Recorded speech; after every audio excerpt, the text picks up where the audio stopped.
క్రీస్తునాథుని యందు ప్రియ సహోదరి సహోదరులారా, ఈరోజు మనము యేసు బాప్తిస్మ పండుగను కొనియాడుతూ ఉన్నాము. ఈ సందర్భముగా మన తిరుసభ మన ముందుంచుతున్నటువంటి సువార్త పఠనము లూకా సువార్త 3వ అధ్యాయము 15, 16 మరియు 21 నుండి 22 వరకు ఉన్న వచనాల నుండి గ్రహింపబడినటువంటిది. మనము ఈ సువార్త పఠనంలో యేసు ప్రభు బాప్తిస్మం పొందేటప్పుడు తండ్రి దేవుని స్వరము ఏ విధంగా వినబడిందో మనము గ్రహించగలము. లూకా సువార్త 3వ అధ్యాయము 22వ వచనంలో మనము ఈ విధంగా ఆలకిస్తాం. పవిత్రాత్మ శరీర రూపమున పావురము వలె ఆయనపై దిగివచ్చెను. ఆ సమయమున నీవు నా ప్రియమైన కుమారుడవు, నిన్ను గూర్చి నేను ఆనందించుచున్నాను అని దివ్యవాణి వినవచ్చెను. ప్రియ సహోదరి సహోదరులారా, ఇక్కడ మనము గమనించాల్సినటువంటి విషయం ఏమిటి అంటే, యేసు ప్రభు తన యొక్క ప్రేషిత కార్యాన్ని ఇంకా ప్రారంభిస్తూ ఉన్నారు. ప్రారంభించేటువంటి ఆ తొలి గడియలోనే తండ్రి తన యొక్క ఆమోదాన్ని ఈ మాటల ద్వారా వ్యక్తం చేస్తూ ఉన్నారు. నీవు నా ప్రియమైన కుమారుడవు, నేను నీ యందు ఆనందించుచున్నాను అని. ప్రియ సహోదరి సహోదరులారా, సాధారణంగా మనమెవరమైనా ఇతరులు సాధించినటువంటి కార్యాలను బట్టి, వారు పొందినటువంటి ఆ యొక్క ఫలితాలను బట్టి మనము అభినందిస్తూ ఉంటాం, వారిని మెచ్చుకుంటూ ఉంటాం. కానీ ఇక్కడ చూడండి, తండ్రి తన కుమారుడు ఇంకా తన రక్షణ కార్యాన్ని పరిపూర్తి చెయ్యక మునిపే నీవు నా ప్రియమైన కుమారుడవు, నేను నీ యందు ఆనందించుచున్నాను అనేటువంటి మాటలు చెప్పడం. ప్రియ సహోదరి సహోదరులారా, మనమందరము గమనించాల్సిన విషయం ఏమిటి అంటే, మన జ్ఞానస్నాన సమయంలో మనందరినీ దేవుడు తన ప్రియ కుమారులుగా ఎంచి ఆ విధంగా మనలను సంబోధిస్తూ ఉన్నారు. మనము ఆయన యొక్క ప్రియమైన కుమారులము, కుమార్తెలము అనేటువంటి విషయాన్ని ఆయన వ్యక్తం చేస్తూ, నేను మీ యందు ఆనందిస్తూ ఉన్నాను అని కూడా మనలను ఉద్దేశించి ఆయన పలుకుతున్నట్లుగా ఈరోజు ఈ మాటల్ని మనందరము ఒక్కొక్కరము మన వ్యక్తిగత జీవితాలకు ఆపాదించుకోవాలి. ప్రియ సహోదరి సహోదరులారా, జ్ఞానస్నాన సమయంలో మనము దేవునికి ప్రియమైన బిడ్డలుగా మారితే మన యొక్క బాధ్యత ఏమిటి అంటే, మన క్రైస్తవ జీవితం అంతా కూడా ఆయనకు ఇష్టమైనటువంటి బిడ్డలుగా మనం నడుచుకోవాలి అనేటువంటిది. ఈరోజు ఒక ధ్యానాంశంగా మనము దేవుని బిడ్డగా నేను ఎలా నా జీవితాన్ని కొనసాగించగలను అనే విషయాన్ని మనము పరిశుద్ధ గ్రంథంలోని కొన్ని వాక్యాల ద్వారా తెలుసుకోవడానికి ప్రయత్నం చేద్దాం. ప్రియ సహోదరి సహోదరులారా, మొట్టమొదటిగా పౌలు గారు ఎఫెసీయులకు రాసిన లేఖ 5వ అధ్యాయము 1వ వచనంలో ఈ విధంగా మనం వింటాం. మీరు దేవుని ప్రియమైన బిడ్డలు కనుక ఆయనను పోలి జీవింపుడు అని.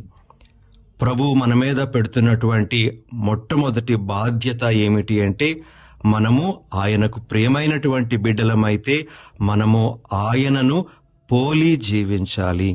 ప్రియ సహోదరి సహోదరులారా, ఆయనను పోలి జీవించడము అంటే ఆయన మహాపరిశుద్ధుడు, మనము ఆ పరిశుద్ధతలో జీవించాలి. అందుకే ప్రభు అంటారు, నేను పవిత్రుడను, మీరును పవిత్రంగా ఉండండి అనేటువంటి మాటలు.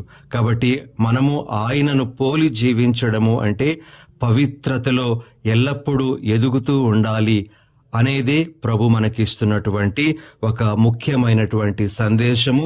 ప్రియ సహోదరి సహోదరులారా, ఇంకా మనము దేవుని బిడ్డలుగా జీవించాలి అంటే ఎలా ఉండాలో గలతీయులకు రాసినటువంటి లేఖ 3వ అధ్యాయము 26వ వచనంలో ఈ విధంగా వింటాము. ప్రియమైనటువంటి సహోదరి సహోదరులారా, ఎలయనా క్రీస్తు యేసునందు విశ్వాసము వలన మీరు అందరూ దేవుని పుత్రులు అని.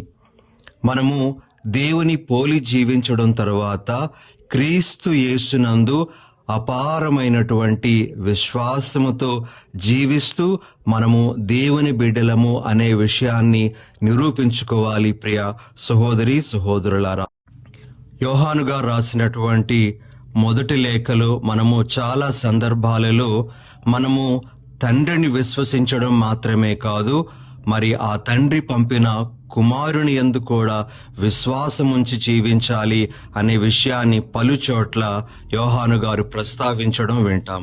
కాబట్టి ప్రియులగు సహోదరి సహోదరులారా, క్రీస్తు యేసునందు విశ్వాసము కూడా మనము కలిగి ఉండడం ద్వారా ఆయన యొక్క పుత్రులంగా మనము ఉండగలము అనే విషయాన్ని గమనించాలి. ఇక మూడవ విషయం, మనము దేవుని బిడ్డలుగా మన జీవితాన్ని కొనసాగించాలి అంటే పౌలు గారు రోమీలకు రాసినటువంటి లేఖ 8వ అధ్యాయము 14వ వచనంలో ఈ విధంగా వింటాం. దేవుని ఆత్మ వలన నడుపబడువారు దేవుని పుత్రులు అని.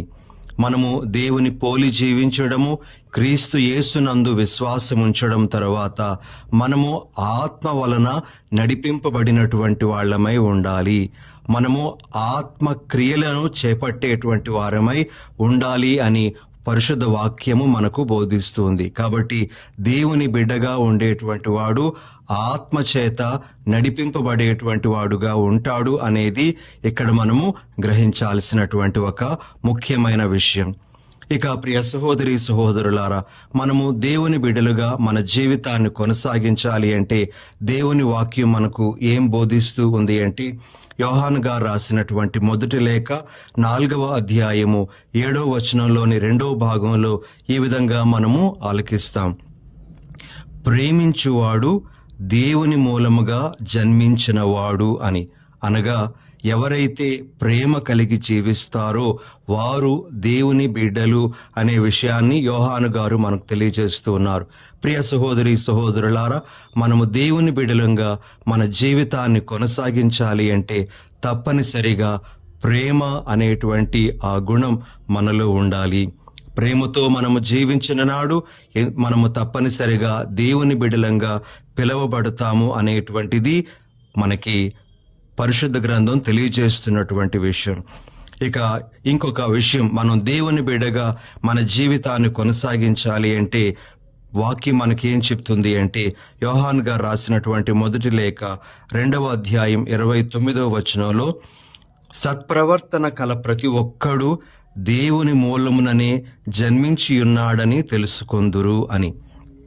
అనగా సత్ప్రవర్తన కలవాడు ఎవడైనా దేవుని బిడ్డే అనే విషయాన్ని మనకు వాక్యం బోధిస్తూ ఉంది. ప్రియ సహోదరి సహోదరులారా, మన జీవితాలు సత్ప్రవర్తన, మంచి ప్రవర్తనతో కూడుకున్నవై ఉండాలి. మనము ఎవరికీ కూడా దుర్మాతృకను ఇచ్చేటువంటి వాళ్ళంగా ఉండకూడదు. మనము చేయగలిగినంత మంచిని చేస్తూ జీవించాలి. మనలను చూసి ఇతరులు మంచిని నేర్చుకునేటువంటి వారుగా మనము ప్రవర్తిస్తే మనము దేవుని బిడ్డలమని నిరూపించుకోగలము అని మనకి ఈ వాక్యము సెలవిస్తూ ఉంది. ఇక ఇంకొక విషయం, ప్రియ సహోదరి సహోదరులారా, మనం దేవుని బిడ్డగా మన జీవితాన్ని కొనసాగించాలి అంటే మత్తయి సువార్త 5వ అధ్యాయం 9వ వచనంలో ప్రభు ఈ విధంగా అంటున్నారు, శాంతి స్థాపకులు ధన్యులు, వారు దేవుని బిడ్డలనబడుదురు అని. ప్రియులగు సహోదరి సహోదరులారా, మరి మనము ఎక్కడ ఉన్నా శాంతిని కోరుకునేటువంటి వాళ్ళమై ఉండాలి. శాంతిని ప్రేమించేటువంటి వాళ్ళమై ఉండాలి. మన ద్వారా అశాంతి, అలజడి ఎక్కడ ఏర్పడకుండా మనం చూసుకోవాలి. మనము సఖ్యత కోసం వేగిరపడేటువంటి వాళ్ళమై ఉండాలి. అప్పుడు మనము దేవుని బిడ్డలుగా మన జీవితాన్ని కొనసాగిస్తున్నటువంటి వాళ్ళంగా చెప్పుకోవచ్చు అని వాక్యం మనకు బోధిస్తుంది. మరి ఇంకొక విషయము, మనము దేవుని బిడ్డలుగా మన జీవితాన్ని కొనసాగించాలి అంటే ప్రభు మనకేం చెప్తూ ఉన్నారు అంటే, మత్తయి సువార్త 5వ అధ్యాయము 44-45 వచనాలు ఈ విధంగా మనం వింటాం. మీ శత్రువులను ప్రేమింపుడు, మేము హింసించు వారి కొరకు ప్రార్థింపుడు, అప్పుడు మీరు పరలోకమందున్న మీ తండ్రికి తగిన బిడ్డలు కాగలరు అని.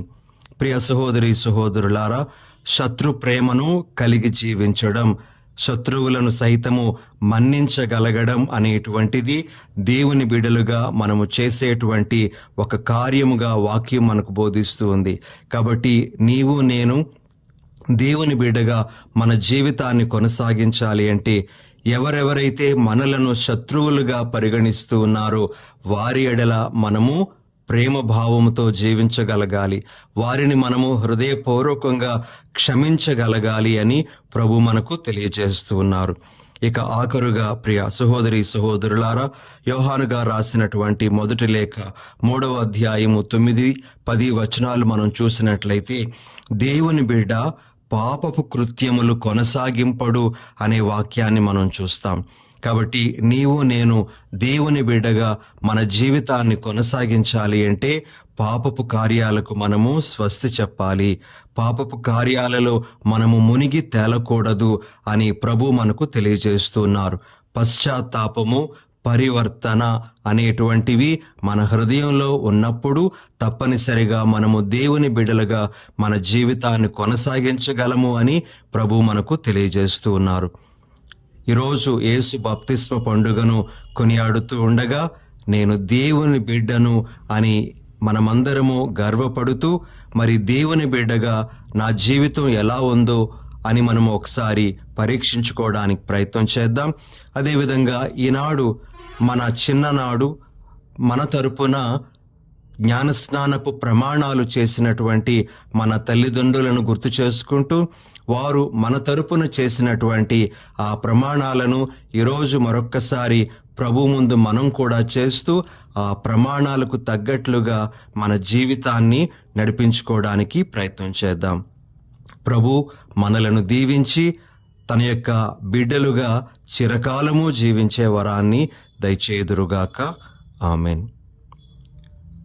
పరిశుద్ధుడైన ఓ మా ప్రభువా, ఈరోజు యేసు బప్తిస్మ పండుగను కొనియాడుతూ ఉండగా మేమందరము బప్తిస్మము ద్వారా మీ బిడ్డలుగా మారుతూ ఉన్నాము అనే విషయాన్ని జ్ఞాపకం చేసుకొని మేము మీకు తగిన బిడ్డలుగా ఎల్లప్పుడూ జీవించే వరాన్ని మాకు దయచేయండి. పరిశుద్ధ గ్రంథం నుండి ప్రేరణ పొందుతూ మీ బిడ్డలుగా జీవిస్తూ మిమ్ములను మా జీవితాల ద్వారా మహిమపరిచే వరాన్ని అనుగ్రహించమని మా ప్రభువైన యేసు నామమున అడిగి వేడుచున్నాం తండ్రి. ఆమెన్.